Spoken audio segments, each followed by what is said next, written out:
morning guys and welcome back to the last episode of Lehchal's PT blog. My name is Sandeep and you are watching Wanderlust on Wheel. जब ये last blog बोला ना दिल को थोड़ा सा दर्द हुआ यार। इतना खूबसूरत जगह को छोड़ के जाने के लिए तो बिल्कुल भी मन नहीं कर रहा है। दिल से मैं हूँ पहाड़ी और कानों में हमेशा एक ही लाइन गूंजती है, The mountains are calling and I must go। थोड़ा ज़्यादा फिल्मी हो गया नहीं यार, मैं दिल का बात मतलब ये जो दिल का एक्सप्रेशन है ना वही बयां कर रहा हूँ यार। मेरा दूर दूर तक ना कोई भी रिलेटिव ना, मेरे मम्मी पापा या फिर कोई डिस्टेंस रिलेटिव भी पहाड़ों से है, पर यार पहाड़ों में पहुंचने के बाद जो दिल को सुकून मिलता है ना, it can't be articulated by words. तो आज वाले ब्लॉग में आपको देखने को मिलेगा the drive from Leh via Dras, Kargil and the mighty Zojila pass to Sonamarg. Sonamarg पहुंचने के बाद मैं आपको बताऊंगा कि उधर हम लोग स्टे करने वाले हैं या फिर आगे बढ़ने वाले हैं श्रीनगर के लिए। तो चलिए अभी इस बार का लास्ट ब्रेकफास्ट माई रिटर्न में करते हैं और उसको बाय बाय बोल के आगे बढ़ते हैं। यहाँ पे लिखा है कि गुरुद्वारा पत्थर Sahib constructed, maintain and manage by the army. काफी बड़ा गुरुद्वारा है ये ग्लास के पीछे है ना, यहाँ पे सिख के 10 गुरुओं के फोटो लगे हैं, मतलब पेंट किया गया है and that too by army personnels.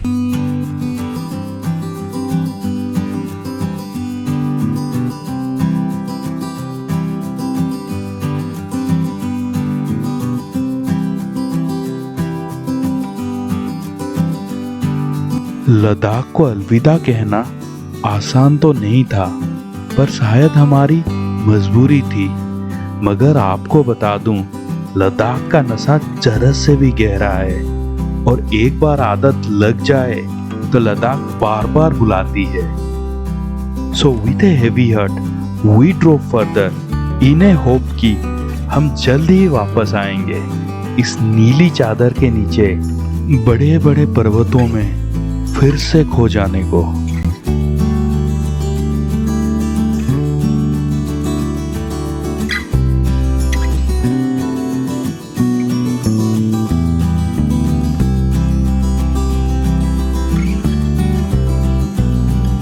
Now we are driving through a small city called as Nimmo।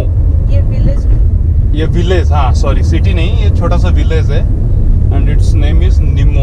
अगर ले में मन भर गया है तो थोड़ा यहाँ पे भी आके आप रुक सकते हो, इधर काफी अच्छा ग्रीनरी है। मैं बहुत सारा टूरिस्ट व्हीकल्स देख रहा हूँ जैसे पीपी यूपी, मतलब not to be defined other than JK. तो ये लोग काफी तेज भगा के जा रहे हैं यार ये रोड पे, मतलब मुझे समझ में नहीं आ रहा है।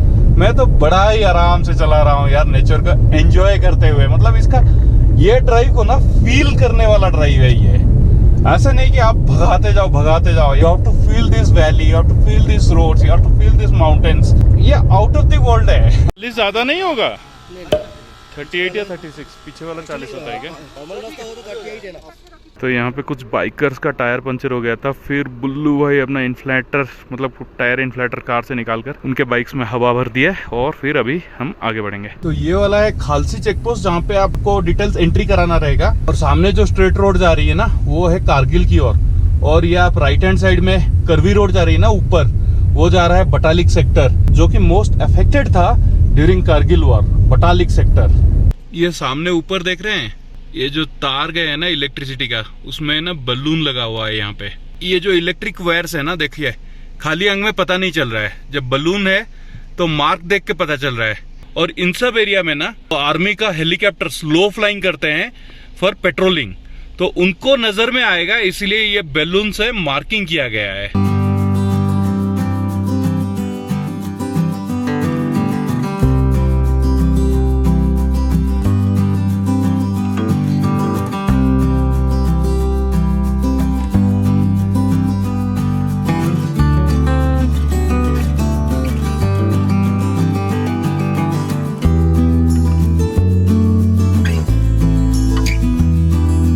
तो ये सामने है लामा यूरू का मून लैंड।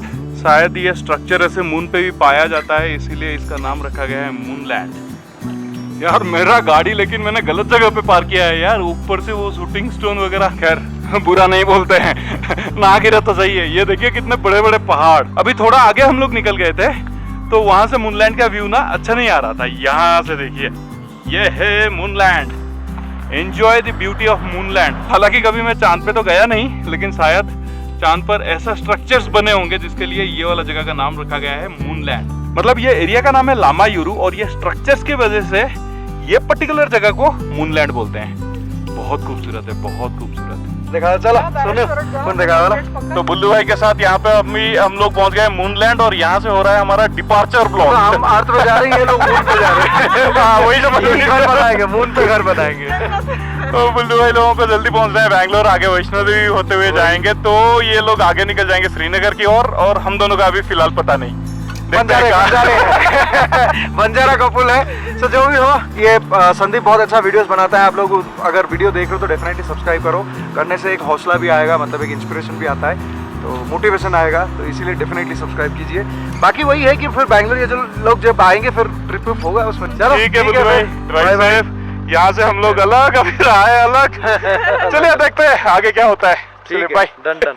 ये सामने है लामायुरू मोनास्ट्री या फिर लामायुरू गोम्पा। ये पूरा देखिए मूनलैंड की तरह दिख रहा है और ये पूरा एरिया ऐसे शायद मून की तरह ही दिख रहा है। जैसे कि मैं बोला, मैं कभी गया नहीं चांद पे, अगर जाऊंगा तो कंफर्म कर सकता हूँ।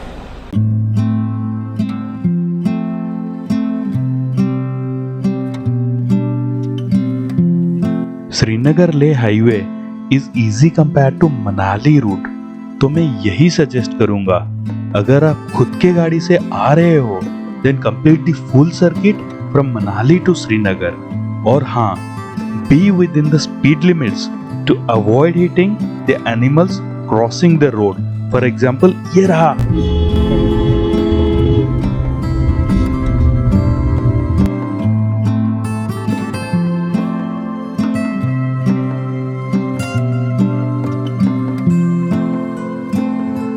तो अपने पैंडा के लिए और एक achievement, and now we have reached Fotula top, the highest point on Leh Srinagar highway. Height है इसका 13,479 फीट और जैसा कि मैं बोला कि this is the highest point on Leh Srinagar highway. ये मस्त। Welcome tourism development authority of Kargil. तो ये हम एंटर कर चुके हैं कारगिल। तो अपना पैंडा ले श्रीनगर हाईवे में और एक पास कंकर कर लिया जिसका नाम है नामिकाल पास। Altitude 12,198 feet. ये रही अपनी पैंडा। ये सामने वाला पहाड़ ना ऐसा लग रहा है कि कीचड़ में बना हुआ है, मतलब मिट्टी का, और ये सैंड का, ये भी सैंड का। और ये आगे देखिए अजीब और गरीब मतलब स्ट्रक्चर है, ऐसा लग रहा है कि हाथी का पीठ जैसा है ना। ये रही NH1 और अपना ख्वाब जो था NH1 पे ड्राइव करने का वो पूरा हो गया है। ये देखिए फिलहाल तो ये पहाड़ देखिए, ओ बाप रे, ओ बाप रे, ओ बाप रे, कितना गड्ढा खाई है। ये कैसा है ना, अजीब स्ट्रक्चर है ये पहाड़ का। तो कारगिल से कुछ किलोमीटर पहले हम लोग यहाँ पे रुके थे लंच ब्रेक के लिए और शुद्ध शाकाहारी वेज लंच करने के बाद अभी हम आगे बढ़ रहे हैं कारगिल के लिए। दलाई लामा को अभी जो रिप्लेस कर रहे हैं ना, नए लामा, वो एक्चुअली आज यहाँ पे आए हैं और उनका वेलकम या फिर स्वागत करने के लिए इतना बड़ा मतलब प्रोग्राम अरेंज किया गया है। बहुत ही लंबा कन्वॉय था जो कि हमें रास्ते में मिला।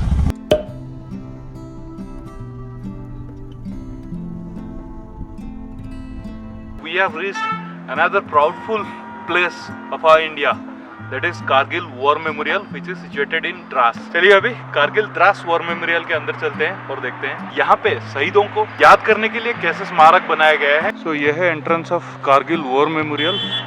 तो एंट्रेंस के बिल्कुल राइट हैंड साइड में बड़ा सा पोस्टर लगाया of the Kargil war heroes who were honoured with the highest gallantry award, that is Paramvir Chakra award.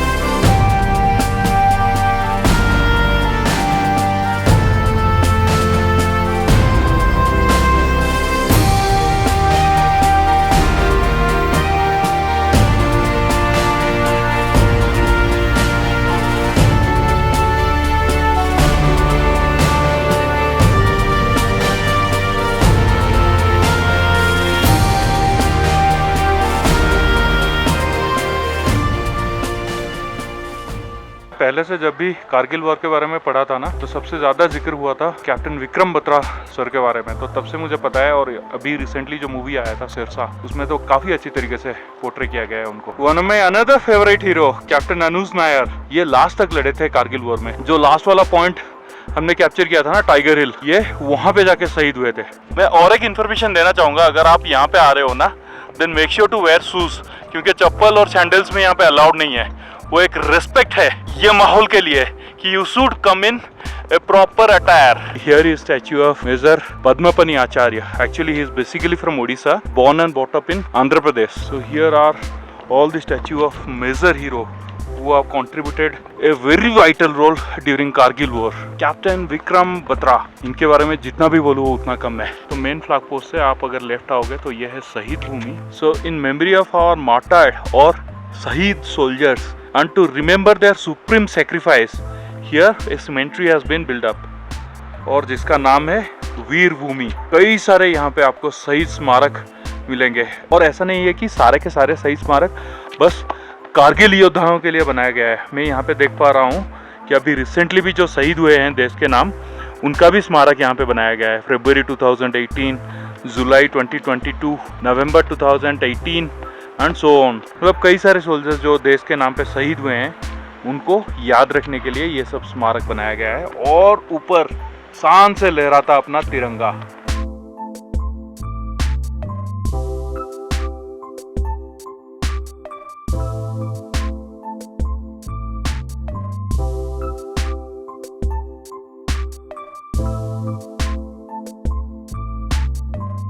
तो कारगिल वॉर का सबसे वाइटल आर्टिलरी और वॉर विनिंग वेपन है दिस वन, बोफोर्स गन। हालांकि इसके ऊपर बहुत सारे मतलब कंट्रोवर्सीज हुआ था कि बोफोर्स घोटाला का नाम पर ये सबसे मेजर रोल प्ले किया था। यहाँ से गोला फेंकता था, ऊपर दुश्मनों के छक्के छुड़ा रहा था। ये बोफोर्स गन दुश्मनों के नाक में ना दम करके रखा था कारगिल वॉर के टाइम में। ये शायद वीडियो में आपको पता नहीं चल रहा होगा, लेकिन काफी बड़ा है यार। जैसे इसका नाम है ना बोफोर्स, ये दिखता भी उतना ही बड़ा है। ये देखिए, ये यहाँ से फायर करता था, और वो जो पहाड़ है ना, उसके ऊपर बैठे दुश्मनों के ठिकाने को एकदम तहस नहस कर रहा था। And this is the detail description regarding Bofors gun. For further information you can pause the video to read the entire statement. तो आपके सामने है fighter jet MiG-21 which was used during operation Safed Sagar. और ये वही MiG-21 बाइसन है जिसको fly करते हुए अपने जांबाज पायलट अभिनंदन ने पाकिस्तान के F-16 यानी फाल्कन 16 को मार गिराया था।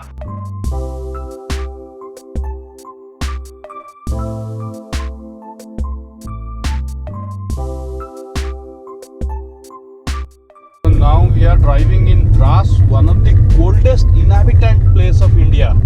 Here the temperature dropped down below -30 degree centigrade.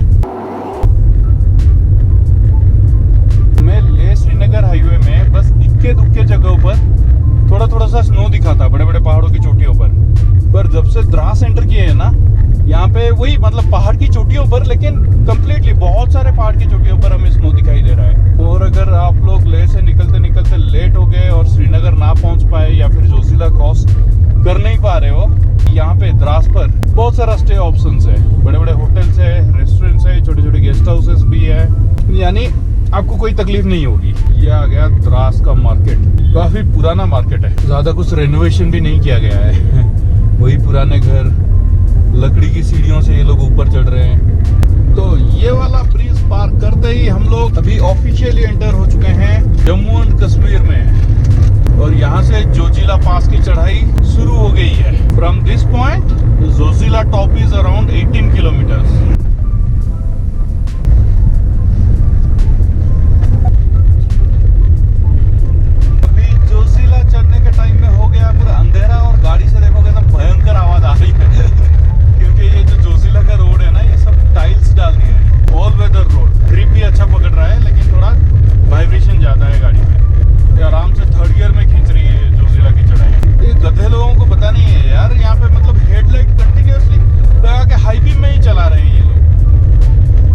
चलिए बाकी का अपडेट्स ना मैं सोनमार्ग पहुंच के ही दूंगा।